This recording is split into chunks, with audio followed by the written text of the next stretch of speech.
Yan yung mga bus na nag-aabang sa mga darating na OFW. Yan.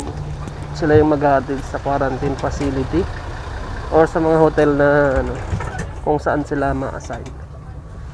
Doon kami mag-aantay ng swab test result.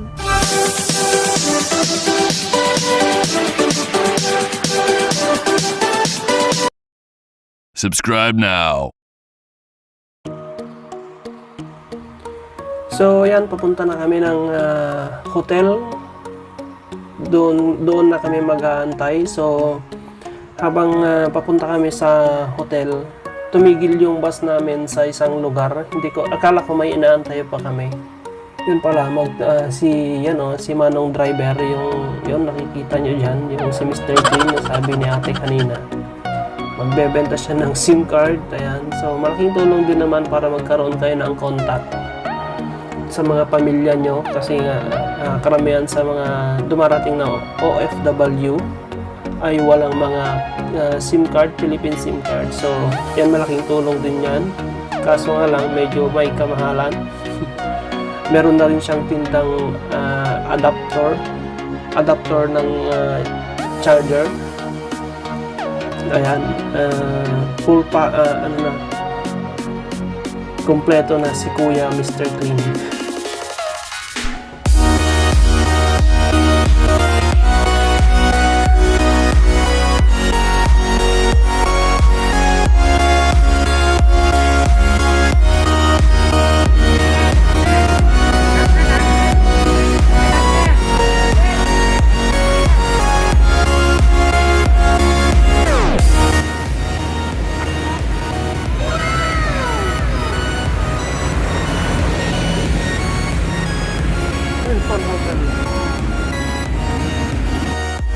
So ito yung mga kasama kong kasama ko sa isang bus. Ayan. So tama pala yung sabi nila na mas maganda gumamit kayo ng dalawang luggage kasi kayo ang magbubuhat. Ayan. Ayan. So buti na lang may nakapagsuggest sa akin na gumamit ng dalawang ganito kasi ang balak ko isang box, isang ganito. So yun, ganyan nangyayari pagka-box ng ano. Kayo ang magbubuhat. Palipat-lipat.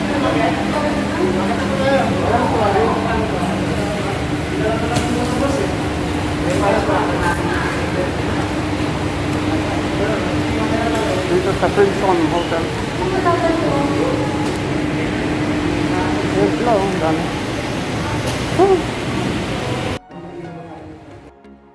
So dito naman dito yung briefing bago kayo pumasok sa inyong mga kwarto. Ituturo yung mga gagawin nyo na once na receive ninyo yung result, kung saan kayo tatawag at kung ano yung mga gagawin nyo pa.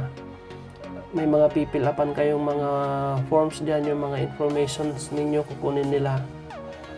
At kasi pagka once na pumasok na kayo sa inyong mga kwarto ay hindi na kayo pwedeng lumabas hanggang sa lumabas ang inyong result ng inyong mga swab test.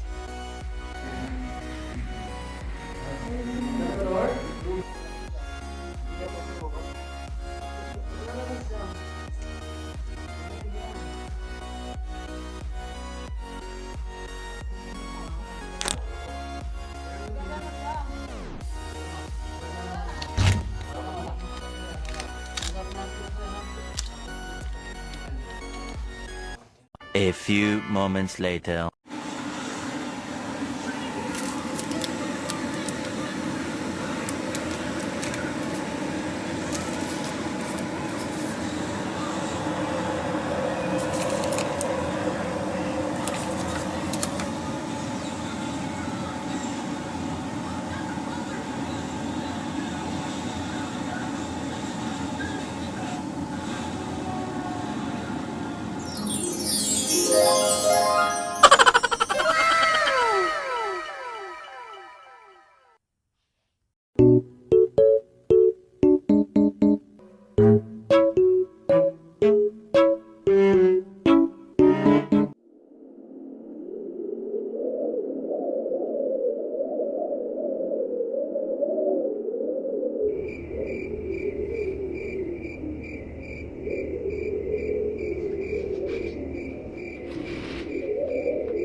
Tumawag tayo sa reception kasi yung ano nila, yung Hello. yung dito sa lababo is barado.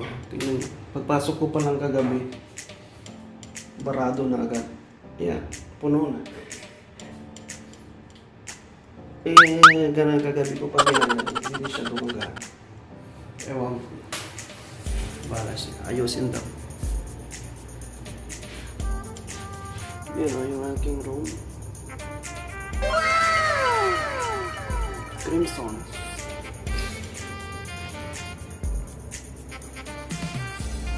Ayan. Oh. 2 bed siya. So, yun. Ito yung windows. Maarap.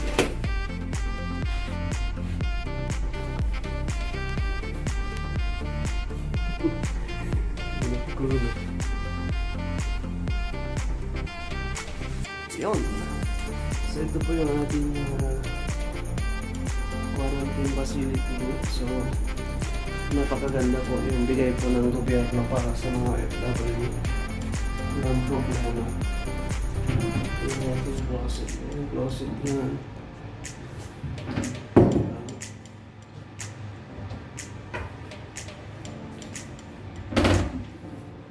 mga walang laman. Yan. So, yun naman yung yan yung lababo. Shower. Ganda.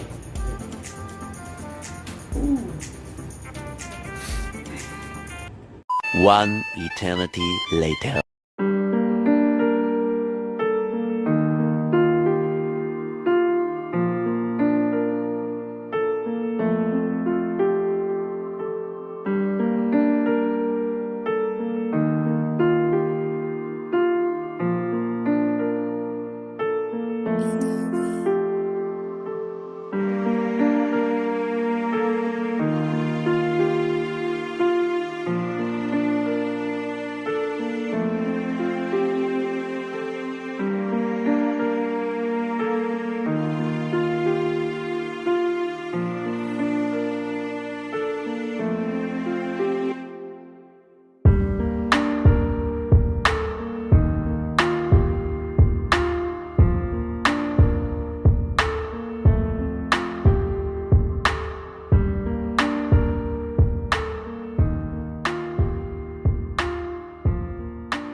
Two hours later.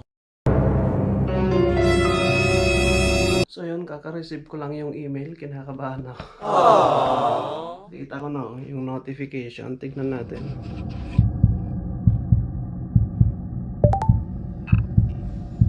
Philippine Red Cross. Test result.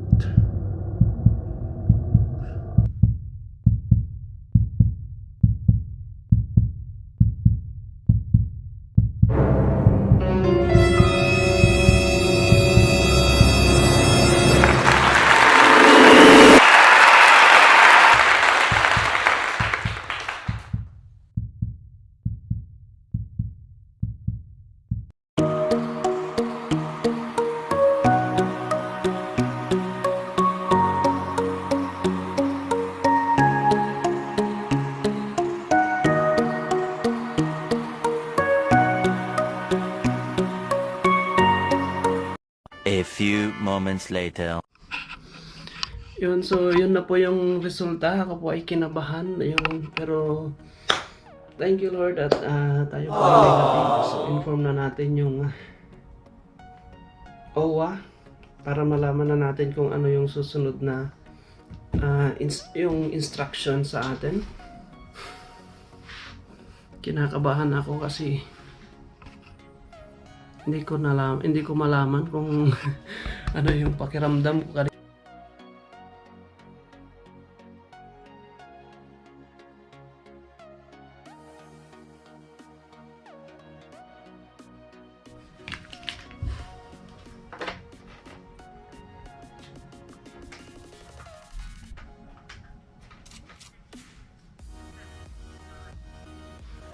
So busy yung line.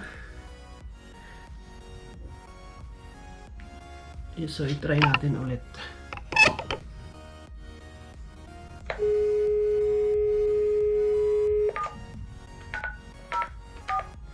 Extension 7904 is busy. Back dial *850. Busy pa sila, so maya konti.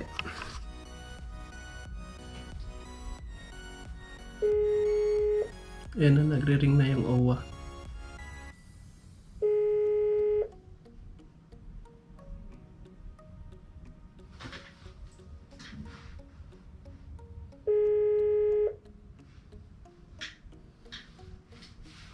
Bang busy na ang OWA.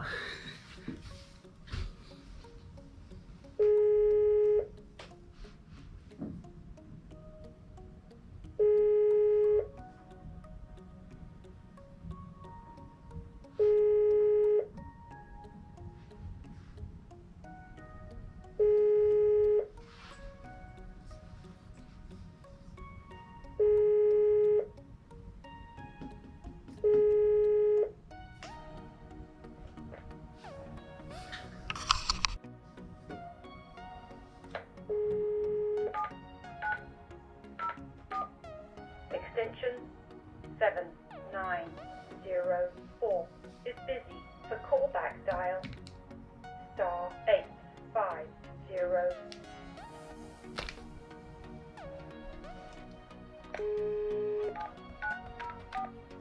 Extension 7904 is busy.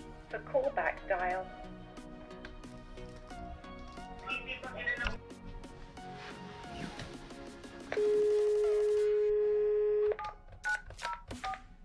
extension 7904 is busy. For callback dial *850.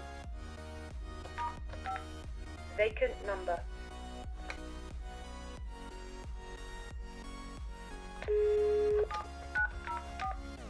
Extension 7904 is busy.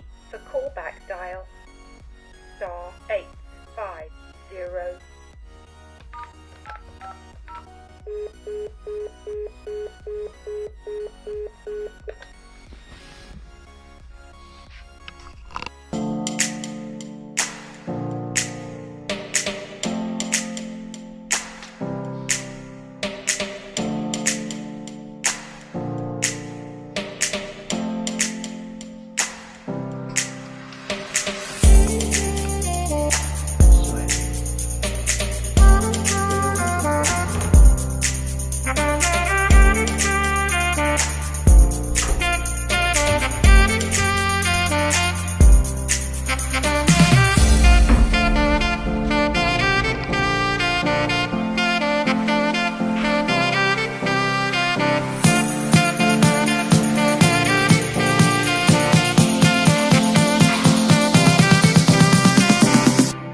Ayun, mukhang hindi pa rin tayo makakalabas ngayon kasi hindi ko makontak yung OWA. So try natin ulit. Extension 7904 is busy. For callback dial 3 hours later. So ayan, preparing na kami. Pa-check out na. At ako'y pauwi na ng probinsya. Yun, sa wakas. Sa wakas, makakauwi na rin. Parating na daw yung bus na susundo sa amin. And provided pa rin siya ng government, pauwi ng probinsya. So, sa mga pauwi dyan, wala kayong problemahin. Ang gawin nyo lang ay sumunod sa mga protocol, sa mga kailangan gawin na i-advise sa inyo. Huwag maging pasaway para mas mapabilis ang proseso.